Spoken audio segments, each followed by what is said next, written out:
না তো না। চলতে হইরা দইরো বাবা এই দিকে চাল কি যাইতো না। এই যে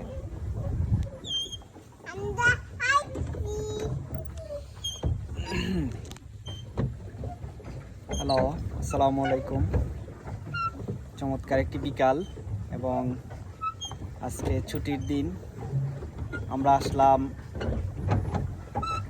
এখানে একটি লেকে বোট ড্রাইভিংয়ে। আমার সাথে আছে এই যে পিচ্চি। এই পিচ্চি, তোমার নাম কি? হ্যাঁ, তোমার নাম কি বলো, জুড়ে বলো। বাস। আর এই যে আরেকটা পিচ্চি আছে। এই যে পিচ্চি, তোমার নাম কি? ইলহাম। হ্যাঁ, ইলহাম। ইফাজ এবং ইলহাম পিচ্চি দুটোকে নিয়ে আমরা আসলাম নৌকা ভ্রমণে। বাবা তোমাদের কেমন লাগতেছে ইফাজ? ইফাজ, তোমার কেমন লাগে? হ্যাঁ, মজা লাগে। আচ্ছা, এই হচ্ছে এদের অনুভূতি। সবাই দোয়া করবেন। আমি উবে উবে চালাই